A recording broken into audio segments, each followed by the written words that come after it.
日本知名艺人事务所杰尼斯的创办人强尼喜多川被视为是日本偶像男团之父，也是日本娱乐圈的王者，但他却被爆出侵犯和骚扰未成年的练习生长达好几十年时间。不过日本主流媒体却没有报道这件事情，就连社会大众也避而不谈，这到底是怎么一回事？今天就让我们一起来聊聊杰尼斯创办人的性侵丑闻吧。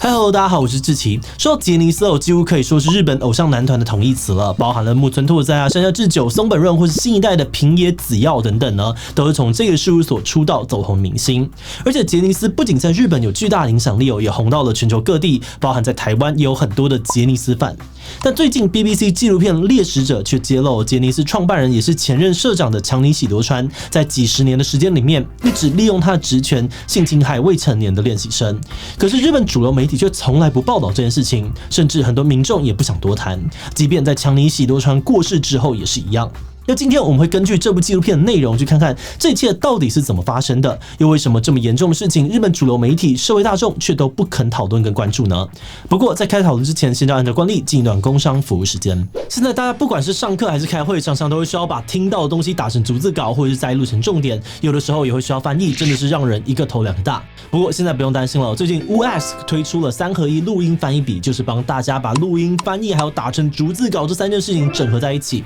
录音笔本身很小巧，大概只比3号电池大一点点，随按随录，而且只要连接专属的 App 就可以及时帮你听打成逐字稿，让你不用再手忙脚乱做笔记，或是还要花很多的时间整理录音档的内容。对于学生啊、记者或者上班族来说都非常方便，而且它支援的语言高达62种，所以如果你是要出国旅游有即时翻译需求的话，它也可以帮上忙。大家有兴趣的话，就赶快点击资讯栏的连结到嘖嘖看更多的详细介绍吧。那现在购买的话，还享有65折的超优惠早鸟价哦。1960年代，强尼喜多川30岁左右的时候，用自己的名字创办了杰尼斯艺能事务所，然后很快的就称霸了日本娱乐市场之今，而且他几乎可以说是一手塑造出了日本的偶像男团文化。杰尼斯捧红的偶像不计其数，事业版图更一路的扩张，从经纪公司到后来横跨唱片、影视制作，还有舞台剧跟演唱会等等的业务，形成一条龙的巨型演艺娱乐帝国。如今杰尼斯公司每年的营收高达了190亿台币。而在杰尼斯男孩们占据大小荧幕、唱片排行榜和广告看板的同时，创办人强尼喜多川却始终很神秘，从来不接受采访或公开露面。尽管如此，强尼喜多川这个名字在日本社会还是有着举足轻重的地位。纪录片当中呢，甚至有民众称他为神。2019年他过世的消息一传出，就迅速的席卷了日本的新闻头条。而他的追悼会在日本最大的音乐场馆东京巨蛋举行，无数的艺人还有粉丝到场哀悼，甚至连当时的首相安倍晋三都致电吊唁。但是很少有人提及的是围绕强尼喜多川几十年的性侵指控。根据 BBC 纪录片搜集到的资料，至少呢从80年代起，强尼喜多川就开始以职权骚扰和侵犯事务所旗下的小杰尼斯，也就是还没有出道而且多半未成年的练习生，年纪最小的在事发时甚至只有12岁。根据受害者的描述，在他们被选中入社之后，就会被强尼邀请去宿舍，而那其实就是强尼喜多川的住处。当这些男孩住进宿舍之后呢，他会主动帮男孩洗澡，然后叫男孩去睡觉，再跟着进房，并以按摩的名义性骚扰，甚至是性侵。一起住在宿舍里面的男孩们彼此之间也都知道强尼桑会做这样子的事情，就算呢还没有遇到的人，也多少都会听说。所以很多的受害者说呢，在事发的第一时间会觉得轮到我了，而其他人就算听到或看到了，也不会有什么反应。而且当时每个人包含他们自己都没有因为强尼的行为而选择退社，或者是对外揭露，甚至有些受害者说，他们直到现在呢都还非常的尊敬强尼喜多川。根据受害者的描述，练习生加入杰尼斯时呢，年纪多半都是14、15岁，几乎都没有过性经验，更不了解男性之间的性行为，所以他们在事发时呢，甚至事发之后都不太确定自己经历了什么。而且强尼是宿舍里面唯一的成年人，所以即使他们觉得不对，也不知道该找谁倾诉。有些人呢，还会用开玩笑的方式跟其他练习生呢说自己的第一次献给了强尼。但就算成年之后呢，很多受害者的心情也相当的矛盾。纪录片访问到的受害者当中，虽然有人对当年的经历感到难以启齿，数度哽咽，但也有不少人侃侃而谈，觉得这不是什么严重的事情。有人说，虽然强尼确实对男孩过度热情，自己也被摸遍了全身，但没有什么大不了的，因为他们就像家人一样。有人还说，虽然认为强尼的行为是错的，但依然很爱戴他，因为他很照顾自己，所以直到现在呢，都认为自己从强尼那边得到了很多的爱。BBC 记者指出呢，这是典型的诱骗性侵，也就是先透过跟小孩打好关系，这样温柔的态度啊，还有方式去实施侵犯。而在这些受害者被迫接受之后，就会因为无法理解跟消化自己的遭遇，而得出要爱上加害者的结论，也因此不会对外求援。此外，纪录片也指出，事件持续发生的另外一个原因在于杰尼斯的运作方式。有一名受害者说呢，他在遭到强尼性侵之后，其他的男孩告诉他必须忍耐，否则不能出道。因为强尼喜多川直到过世之前呢，都是杰尼斯的社长，小杰尼斯必须要经由他亲自培训，才有机会成团出道。而且每个人的出道，他都有最终决定权。所以有受害者表示呢，后来成了名的人都非常感谢强尼的提拔，因此不会去揭露被性侵的事情。甚至许多男孩的家属可能也在默许这样子的事情。因为不少练习生家中的经济并不好，父母听到儿子进了杰尼斯都很开心，所以很多的家长就算听说过强尼喜多川的传闻，也不会多说什么。此外，杰尼斯内部也不曾透露半点风声。而虽然 BBC 多次的试图采访，还直接杀到了公司总部，但都被打枪。他们甚至告诉记者，公司有规定不得有员工受访。最后 BBC 得到唯一的回复是现任的杰尼斯社长，也是强尼喜多川的外甥女的一封 email， 里面说杰尼斯正在改革内部的架构等等，还是完全没有针对性侵的指控做出任何的回应。纪录片指出，这种权力结构呢，使得强尼喜多川得以系统性的持续侵犯这些未成年人，但其实早在几十年前就有媒体踢爆了这桩丑闻。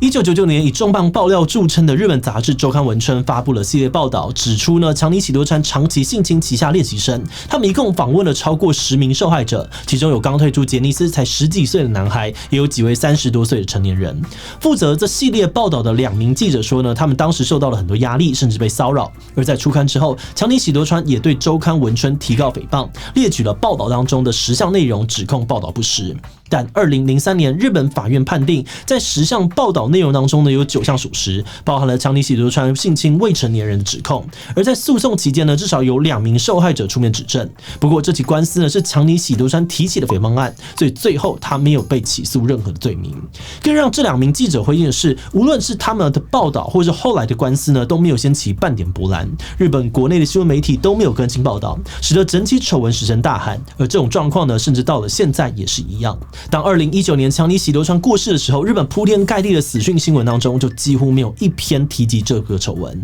而记者指出，这种现象反映出的是杰尼斯对于日本媒体的庞大控制力。纪录片指出呢，杰尼斯对于媒体的掌控在照片使用上面就可见一斑。杰尼斯对于艺人肖像使用的规定是出了名的严格。2018年以前呢，他们甚至不允许媒体把旗下艺人的照片发到网络上面。此外呢，所有跟杰尼斯事务所有关的照片呢，也都被严格限制使用。而且日本媒体也都相当听话，因此常常出现由杰尼斯艺人主演的电影海报啊，或者宣传照上面没有主角的状况。在这部纪录片当中呢，也因为没有任何的日本媒体啊跟图库敢授权 BBC 使用强尼喜多川的照片，所以他们只好使用插画来呈现。而这种控制也表现在日本媒体的报道态度上面。纪录片指出，日本媒体圈存在着一些潜规则，比如积极帮忙杰尼斯宣传新推出的男团，避免同时展现这个竞争对手男团；还有在面对杰尼斯艺人跟事务所的负面消息时，过分谨慎，甚至直接避谈。因为呢，杰尼斯的势力太过庞大，要是像文春这样子不听话，就会被杰尼斯跟关系企业给封杀。而对于仰赖杰尼斯偶像提高收视率跟销售额的大多数媒体机构来说，这是太过高昂的代价。所以，就算强尼喜多川丑闻已经流传了几10年，几乎是娱乐圈公开的秘密了，日本主流媒体也都选择避而不谈。但也不只是媒体哦，就连日本社会也倾向不讨论强尼喜多川的丑闻。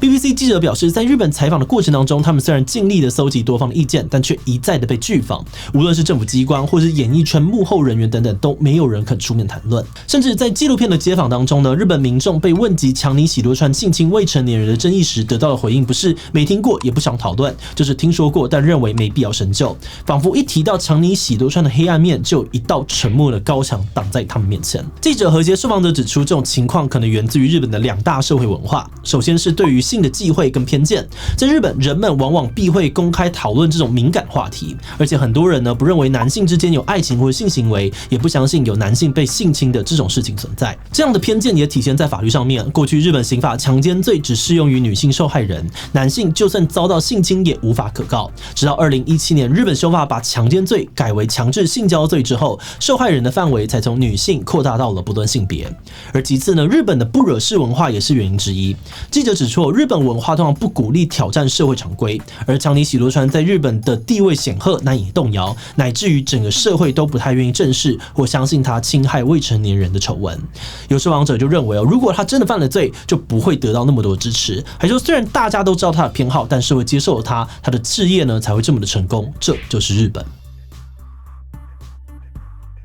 在这部纪录片之中呢 ，BBC 记者完全没有掩饰自己的主观感受，好几次对着镜头表达了他的震惊、不解跟愤怒。他说他无法接受的是，强尼喜多川性剥削男孩的过往，至今都完全没有被承认跟检讨。即便指控被法官证实了，即便呢强尼喜多川人都不在了，杰尼斯事务所还是完全不肯正面回应性侵指控。而这个以他为名的公司呢，依旧站在日本流行文化的顶峰。强尼喜多川呢，也依然是备受推崇的娱乐圈之神，就仿佛整个日本都还在保护着强尼喜多川对他犯下的罪行视而不见。纪录片结尾，记者总结说，就是因为日本主流社会的沉默，这样子的犯罪才得以一再发生。那些受害的男孩如今已经长大，却只能够独自去理清过去发生在自己身上的事。社会没有反思，也没有意识到儿童需要保护，而这是最可耻的事情。